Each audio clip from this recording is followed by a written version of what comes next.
Welcome back to Congress Unpacked, where I cut through the noise and bring you the truth straight from Capitol Hill.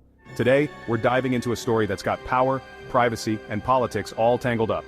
Representative Jasmine Crockett is sounding the alarm, Elon Musk's shadow is still lurking, and Donald Trump's data grab could be even more dangerous.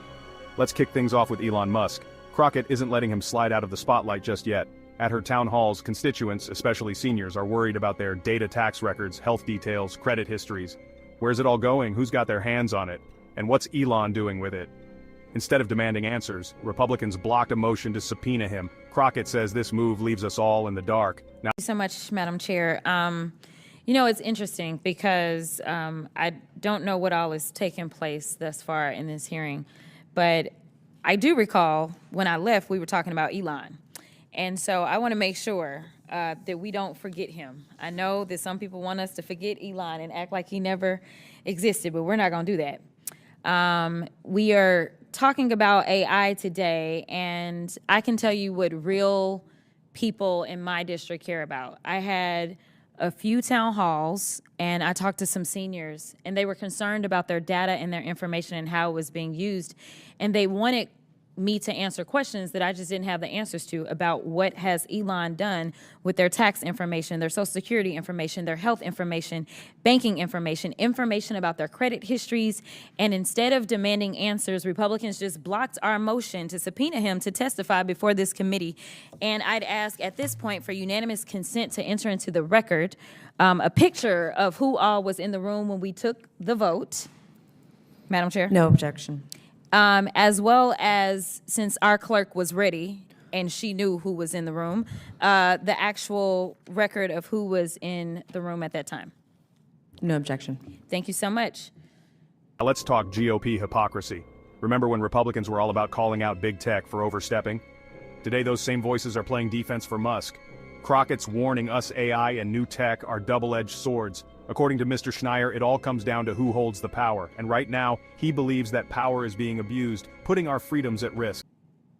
5 months into the 119th Congress, and no one from the administration or DOJ has appeared before this committee to explain why they're invading the privacy of Americans. And the irony of it all is during a 2023 hearing, I remember Chairman Comer stating that, quote, "We've witnessed big tech autocrats wield their unchecked power to promote their preferred political opinions. And now he and committee Republicans are here helping the world's richest man to do just that.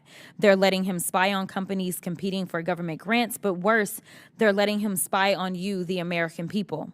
Look, we can all agree that incorporating emerging technologies like artificial intelligence into government operations can be effective. However, these technologies shouldn't be used to weaponize the government against the public. So I'm going to ask Mr. Schneier really quickly. Is it true that when it comes to any technologies, AI or otherwise, that they can be a double-edged sword? I think of technology as power, and the more the technology enhances your power. And whether your power is for good or for bad depends on you, depends on how you're perceived. So yes, I mean, technology has affordances. I mean, we know that modern technologies are kind of built for surveillance, make surveillance easy. I mean, this is the most complex, effective surveillance device we've ever invented, and we all willingly put it in our pockets every morning.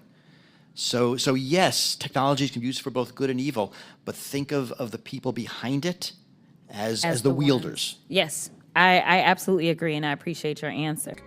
Don't forget to subscribe and enable the bell so you're always up to date with our latest coverage from the Hill. Crockett isn't just pointing fingers at Elon, she's also taking aim at Donald Trump. According to her, Trump's actions are already controversial, deporting U.S. citizens, ending birthright citizenship, and suggesting sending Americans to foreign prisons. She warns that Trump wants to expand his power and weaponize the government. That means your health records, social security info, even your online activity could be targets. Here's the bigger picture. This isn't just about policy, it's about democracy itself. Crockett stands for science, innovation, and investing in young people. But she can't trust this administration or its allies to handle tech responsibly. To her, it's like living in a dystopian film where villains manipulate surveillance to grab power. Are Americans ready to wake up to this reality before it's too late? That's my concern. My concern is that these technologies will be used to weaponize the government against the public, because everything that we have seen out of this particular administration has been nothing short but weaponization. So let's talk about some of the things that this administration is doing. They've announced that they're going to use AI to scan the social media accounts of students who disagree with their policies. They've threatened nonprofits and universities that are they're threatening their tax exempt status. They've threatened journalists for reporting stories that are critical of the president. They are literally in court arguing to end birthright citizenship, and a lot of y'all think only immigrants are going to be affected by this, but this administration has already deported American citizens. In fact, in an interview with Time magazine, Trump said, quote, "I would love to do that. We're looking into it." Madam Chair, I'd ask unanimous consent to enter into the record an article published by ABC News titled, quote, "Trump wants to send U.S. citizens to foreign prisons. Legal experts No say." objection. Thank you.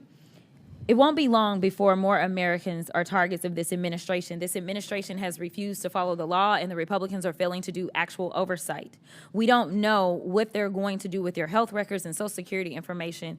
In fact, we don't know what they're doing. I don't think anybody does, except we know that they're breaking the law.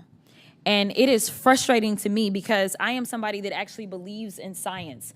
I believe that we should be investing in our young people. I believe that we should not be taking research dollars away. I believe that we should be trying to come up with new technologies and that we should be leading the world. But unfortunately, I can't trust these guys to do good things because, as it's already been said by Mr. Schneider, it is about who it is that is on the side that is asking for this to be done. And frankly, this feels like some bad movie that we are all in and that the villains are doing bad. So with that, I will yield. So here's your takeaway. Crockett's drawing a line in the sand. The fight over data and tech isn't just about innovation. It's about control, accountability, and who decides how much of your life big tech and the government can see.